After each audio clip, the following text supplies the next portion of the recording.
Kailasa Temple. What if the world's largest monolithic structure wasn't built at all, but carved straight down from the top of a mountain, out of a single unbroken mass of stone? No seams, no joints, no second chances. That's the problem posed by the Kailasa Temple, one of the most mysterious feats of ancient engineering ever attempted. Carved into the ancient lava cliffs of India's Charanandri hills, the temple took shape more than 1,000 years ago as part of the Ellora Caves, a 1-mile stretch of 34 rock-cut sanctuaries spanning Hindu, Buddhist, and Jain traditions. The site is a study in religious coexistence. But Kailasa, also known as Cave 16, is something else entirely. It's a megalith, the largest structure in the world, carved from a single piece of rock. Unlike most rock-cut temples, Kailasa was not excavated inward from a cliff face. Its builders began at the very top of the basalt plateau and carved downward in a vertical excavation, with no margin for error.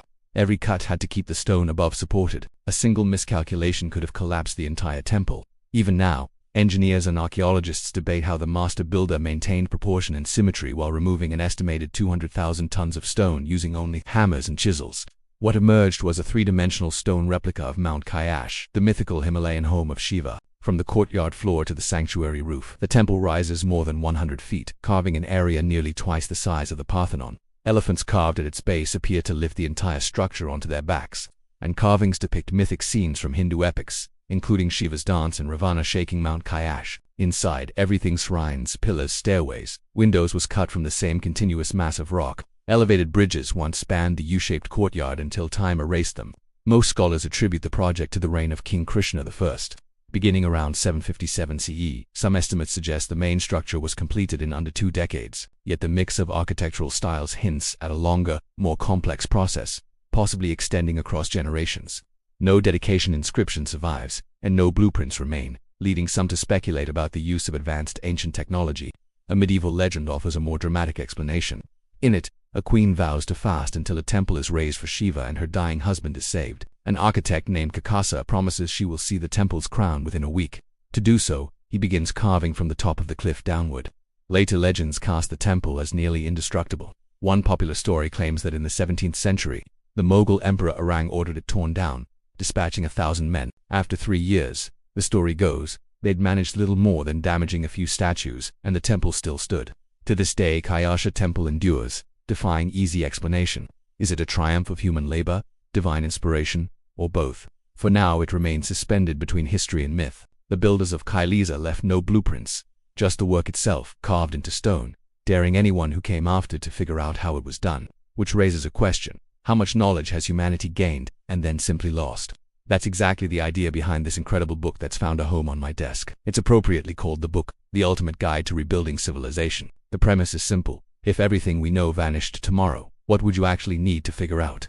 It covers the technical side, like making fire, smelting metal, generating electricity, building a printing press. But it goes deeper than that. Medicine, navigation, music, even how to organize a society from nothing. It's the kind of book you leave on your desk, open to a random page, and 20 minutes just disappear. Every page is hand-illustrated. These aren't stock diagrams, they're detailed breakdowns that you'll want to stop and study. I spend hours in digital archives pulling together these videos. So there's something special about having a physical book like this nearby. Friends pick it up off the desk and suddenly we're debating the best way to make penicillin from scratch in an apocalypse. And with a miniature Dark 5 running around the house now, I want real books with real pictures to be part of their world and spark curiosity about how things actually work. It raised over $3 million in crowdfunding and launched an independent book publisher called Hungry Minds, built around deep, curious thinking that inspires you to think bigger. There's also a secret puzzle hidden in the book, if you're looking for a challenge. Check it out at the link in the description and pinned comment, or scan the QR code on screen right now. Use promo code DARK for 10% off. Buy it for yourself, or give it as the perfect gift to the smartest, most curious person you know. Thanks to Hungry Minds for sponsoring this video. Raise stones on a remote Micronesian island. There's money you can't spend, can't move, can't even see. One of the most valuable pieces has been missing for more than a century. Somewhere on the ocean floor, lost in a storm while it was being ferried home on a bamboo raft. Yet on Yap, its value never changed. The villagers still remember its size, its shape, the men who carved it, and the chief who owned it.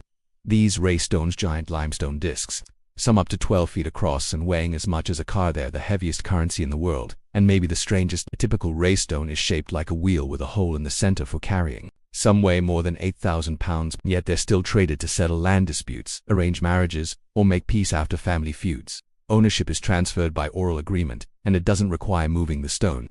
A disc at the edge of one village might belong to someone in another district, another may rest underwater, lost in a storm. Its value remains because its story is known. So, how did a society end up treating immovable stones, sometimes even lost stones, as spendable wealth? The practice likely stretches back nearly 600 years to a legendary voyage led by a Yapi navigator named Anak, a monk who sailed to Palau after being guided by a divinity and ordered the first stones quarried from its gleaming limestone caves. Those early pieces were shaped at first like fish and crescents before settling into the current form. The first Western descriptions appear in Jesuit accounts from the late 1600s. The logic is simple. Yap had no precious metals and no local material you could turn into a durable, widely recognized store of value. So the Yapese chose something scarce and hard to fake. That meant going off island. They sailed roughly 250 miles by canoe to Palau, where bright limestone could be quarried from cave walls, often using shell tools. The danger and effort were the point. The voyage, the hardship, and the names attached to it became proof of value. They shaped the stone into discs, drilled a hole through the center, and hauled it back, often risking life and limb. The stone's value rose with its size, the difficulty of transport, and the tale that followed it. Expeditions could last for months. If someone died carving it or hauling it home, the stone could become priceless. The largest stones were rarely moved again. They stood outside village meeting houses, tied to marriages, ransoms, and even victories in war. The oral record was everything. And then came O'Keefe. In 1871, David O'Keefe washed ashore on Yap after a typhoon.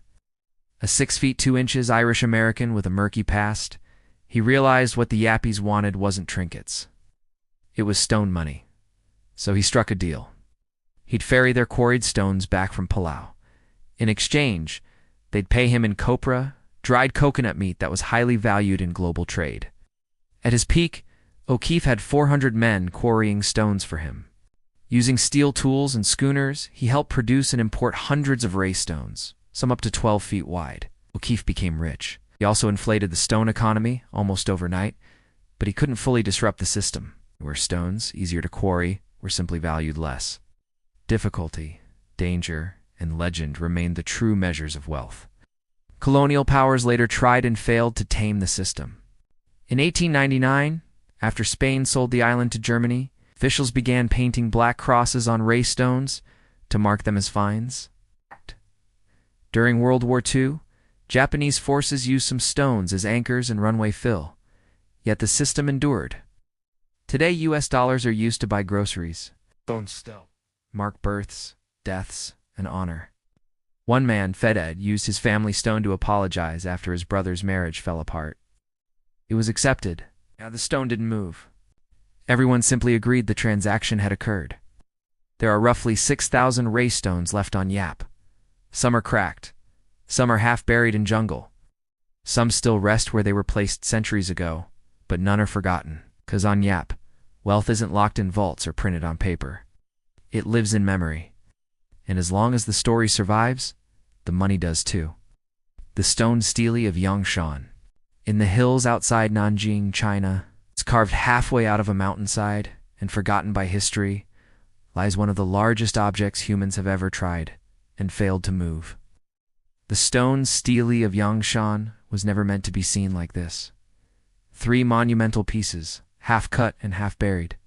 Had it been completed, it would have stood more than 240 feet tall, higher than the Statue of Liberty. But its failure tells a story more colossal than the stone itself, a tale of imperial ambition, engineering folly, and the brutal legacy of one of China's most feared emperors. The year was 1405. The younger Emperor Judi had seized the throne in a bloody coup 3 years earlier, overthrowing his own nephew.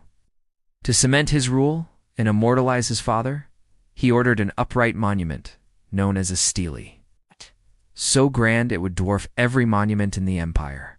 It would rise in 3 parts: a 53-foot pedestal, a 167-foot stone slab, and a 33-foot crown, all chiseled from the mountainside at Yangshan Quarry. Combined, it would weigh more than 31,000 tons, and it had to be perfect. Thousands of workers were sent to Yangshan, armed with chisels and imperial orders. Legend says those who failed to meet a daily quota on cubic foot of crushed rock were executed on the spot. The dead were buried nearby in a village, now called Fento, or grave mound. A poet later wrote, quote, 100,000 camels could not move it. He was right. As the pieces neared completion, imperial engineers faced a horrifying realization. The monolith was too large to transport. The mountain had been carved. The workers had died. The money had been spent. But the stele would never stand. So, it was abandoned. The younger emperor settled for a smaller memorial at his father's tomb, the Shanggong Shini stele. Only 30 feet tall, it stands quietly on the back of a stone tortoise surrounded by dragons. It's beautiful, but it wasn't what he wanted. Yang's ambition didn't end with stone. He rebuilt the Grand Canal, moved the capital to Beijing, built the Forbidden City, and launched the legendary treasure fleets of Admiral Gingi. But he also ruled through terror. The scholar of Funwaru, who refused to endorse his reign, was executed along with 870 of his students, peers, and family members. Before he died, he dipped a finger in his own blood and scrolled one final word in the dirt: usurper. The unfinished stele at Yangshan remains there today, half claimed by moss and forest. Saiite monolith, perched on a lonely hilltop in Peru's Upper Rimac region. A massive 30-ton monolith sits, carved with more than 200 figures, frogs caught mid-lip, pumas in mid-pounce, serpents coiled beside geometric terraces, plus tunnels, ponds, and miniature canals. There are no inscriptions, no instructions, just a silent monolith worn down by wind and time. This is the Saiite monolith, carved in the late Inca period, likely in the 14th or early 1500s. No one knows what it was for. It rests on the summit of Cungacha Hill, roughly 30 miles from Machu Picchu, on what remains of a vanished Inca sanctuary. The temple is gone, but a single colonial-era account survives, describing towering columns draped in cloth, wrapped in gold bands as thick as a man's hand. Its final guardian, a priestess named Asarpai, is said to have leaped into a 1,300-foot gorge rather than be taken by the conquistadors. Did she take the secret with her? What makes Saiite more than a curiosity is its obsession with detail. The carvings don't feel purely decorative. They look like a working model. Water channels zigzag across the surface, with surgical precision, flowing past sculpted animals and into geometric basins, as if the stone was built to test movement, not just to celebrate myth. Some believe the monolith was a hydraulic model, stone-scale laboratory where Inca engineers tested water flow, mapped terrain, and trained apprentices in the logic of canals and pressure. For a civilization that farmed steep hillsides, it may have been a civil engineering feat centuries ahead of its time. Others see something more celestial. The name Saiite is often linked to a Quechua root word, meaning a place of orientation. Was this a cosmic diagram, a ritual altar? With dozens of natural springs nearby, some think the site belonged to a cult of water, where the monolith helped summon rain or divine the rhythms of the earth. There are no definitive answers. The stone doesn't match any known Inca plans. It may not have even originated here. Some researchers suspect it was hauled up the hill from somewhere else, moved perhaps by priests or even looters. Nearby stones like the simpler Rumiwasi carvings hint at a local tradition of monolithic stonework, but nothing compares to, say, in scale or complexity. Today, the monolith remains unsolved. No language to decode, no Rosetta Stone to guide us, just a carved world on a forgotten hill. And the uneasy feeling that this stone might have taught something vital, and we let it slip away. The Sabu Disc. In 1936, British archaeologist Walter Emery opened a First Dynasty tomb hidden in the Saqqara necropolis and found something strangely out of place, maybe even strangely out of time. The burial chamber had been looted of its treasures, but the skeleton of Sabu, a high-ranking official, still lay in a wooden coffin. Beside him, shattered into pieces, was a bowl-shaped stone object unlike anything else in early Egyptian archaeology. When reassembled, it looked uncannily modern. A 3-lobed turbine blade. It was 5,000 years old.